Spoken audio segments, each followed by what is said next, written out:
Joining us now, GOP Congressman Tim Burchett. Congressman, it's always a pleasure having you on. It's good to see you.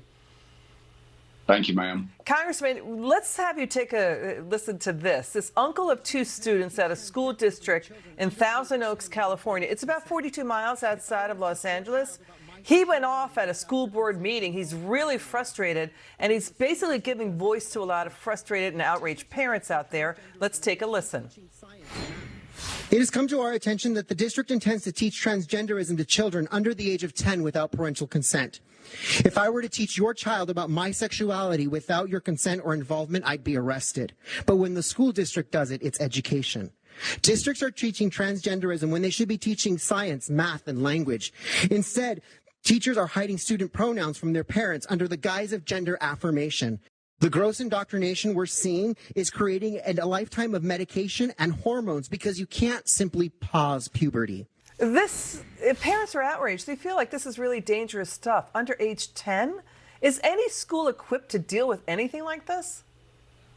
No, ma'am. This is complete wokeism. We are sacrificing our children on the idol of wokeism. You know, we just uncovered our Governor Lee, state of Tennessee, has found out that, in fact, they're doing similar surgeries at Vanderbilt Hospital. Some of the best medical care in the world, no question. But again, the altar of wokeism and the dollar bill. They're going after the dollars. They've uncovered videos where they're talking about how much the money they'll make from all this and how profitable it is for them. And nobody's thinking about the children that are going to be mutilated, literally mutilated, Liz. And it's disgusting to me, and it's disgusting to the most Americans. I'm glad to see this fella. I saw some of that video earlier. I'm glad to see members of the gay community are standing up and saying this is out of bounds. We need to protect our children. Yeah, we've got gay people protesting in Washington, D.C. and other cities against this. And all of this going on as parents everywhere, they're dealing with crime. They're worried about their kids. Your reaction to this story, Hamid Moghadam, he's the CEO of the San Francisco-based real estate company Prologis. He's joining the CEO of McDonald's to say he can't get people to work in San Francisco because of violent crime. This CEO was robbed outside his home in San Francisco at gunpoint. And he's telling city officials, you got to get on the stick. But I want you to watch Chicago Mayor Lori Lightfoot, Democrat Mayor Lori Lightfoot, going after the CEO of McDonald's, warning about crime. Watch. What would have been helpful is for the McDonald's CEO to educate himself before he spoke. I'm going to look on productive engagement and not look in the rearview mirror. Well, he did. What's she talking about? He did educate himself. The CEO of McDonald's had the stats. What do you say?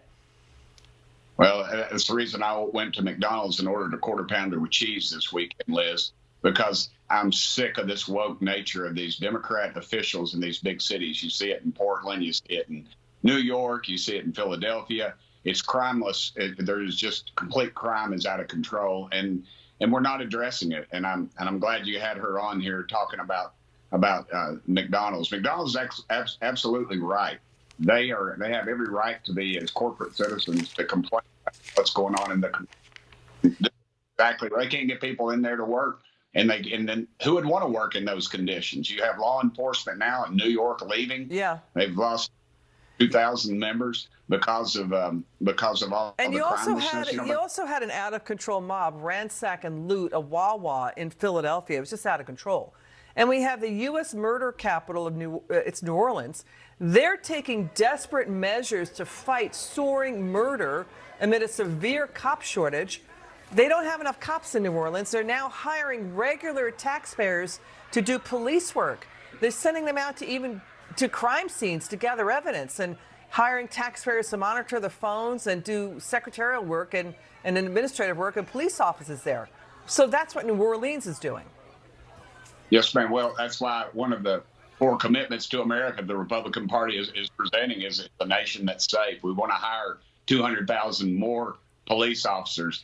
This woke crowd, I think when there's an active shooter somewhere, we ought to send in a psychologist when we need to send in a cop that knows how to take care of business and do harm to people that are going to do harm to American citizens before they're able to do that. And again, I'm glad you're exposing all this, because the other members of the mainstream media seem to have their head in the sand. The American population disgusted with the crime rates and the violent crime in our primarily Democrat-controlled cities. Congressman Burchett, thanks for joining us. It's good to see you.